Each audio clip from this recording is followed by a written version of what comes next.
toi toujours Paulette, hein? C'est bon, j'ai baissé la main. D'accord, c'est bon, d'accord. Merci beaucoup. Est-ce que quelqu'un d'autre peut prendre une question? Bon, d'accord, pas de question. Donc, je vais y aller. Alors, d'abord, Liliane, tu peux mettre la nutrition parentale, les apports protéiques, s'il te plaît, la diapo sur les apports protéiques. Alors, vous dites que pas de protéines le premier jour. Tout le monde ne le fait pas. Il y a des équipes qui, d'emblée, sous la première perfusion, ils mettent 1 gramme, hein, d'autres 0,5, 1 gramme. Parce qu'il faut savoir que le déficit protéique est très important. Donc, il faut quand même penser à commencer très tôt. Il y a des équipes qui, nous, à Lille, on commençait le premier jour, on mettait des protéines. Hein. Même le fait d'arrêter, parce qu'avant, lorsqu'il y avait une infection, on évitait de mettre des lipides et tout, mais même ça, c'est à revoir. Donc, J0, tu vois, J0, vous mettez 0 g de protéines, J1 d'emblée 1,5. Donc, nous, à Lille, dès J0, on mettait des protéines dans la première perte. On mettait 1 gramme. Puis 1 gramme, on commençait à 1 gramme de protéines le premier jour. Donc, c'est selon les équipes, c'est équipe dépendante, mais il n'y a pas de contre-indication. S'il a démarré le premier jour, l'alimentation continue, elle n'est pas physiologique. Hein? Personne ne marche en continu, n'est-ce pas?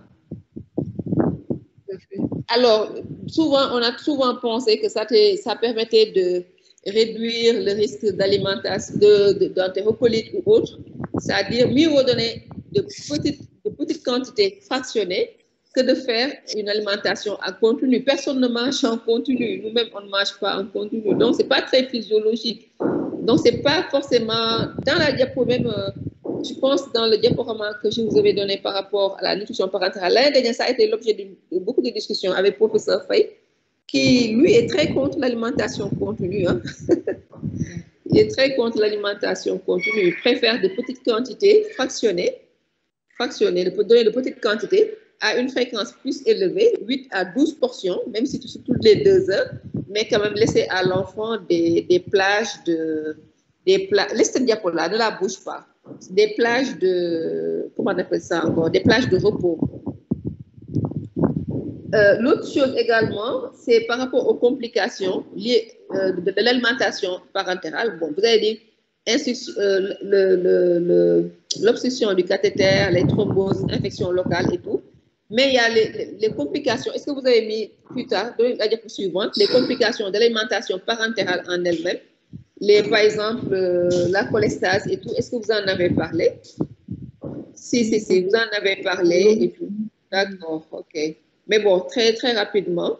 Donc, il faut quand même savoir que c'est quand même une complication qu'on peut avoir parfois et qu'elle est à prévoir. C'est pourquoi une alimentation parentale prolongée, sauf dans certaines situations, n'est vraiment pas la meilleure chose à faire.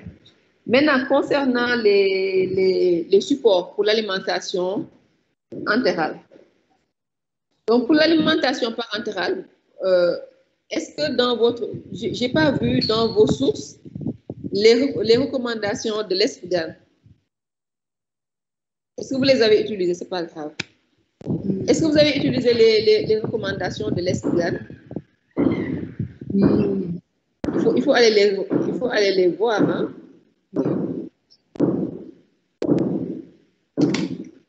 Les recommandations de... Les recommandations ESPGAN, européenne, société, c'est la Société européenne de gastro-entérologie, ESPGAN, E-S-P-G-H-A-N,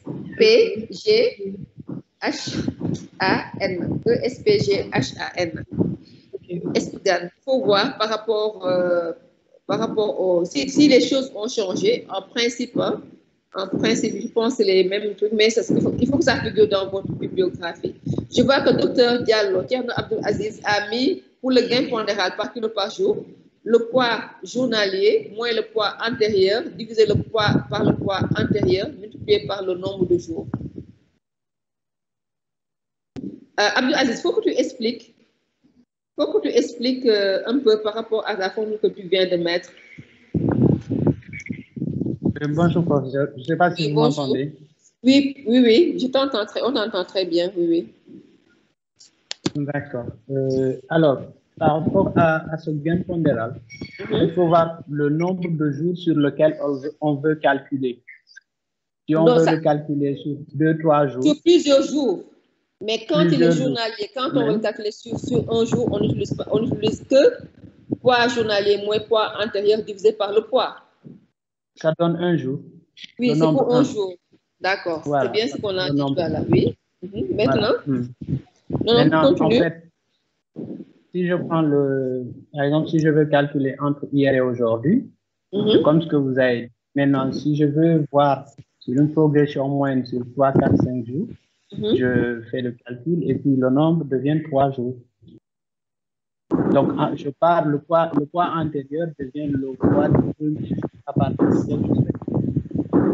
Quelquefois, on a ces difficultés, par exemple, quand on a des patients qui ont des poids qui sont irréguliers. Hier, ils avaient, par exemple, 1000 grammes. Aujourd'hui, ils ont 1015. Demain, ils vous font 1030. Après-demain, 1025, ainsi de suite. Donc, quelquefois, c'est un peu difficile de donner une tendance globale. OK. C'est dans le sens qu'on peut aussi que vous faites cette. Donc, Paulette Frère, tu peux réagir. C'est cette formule-là que tu voulais.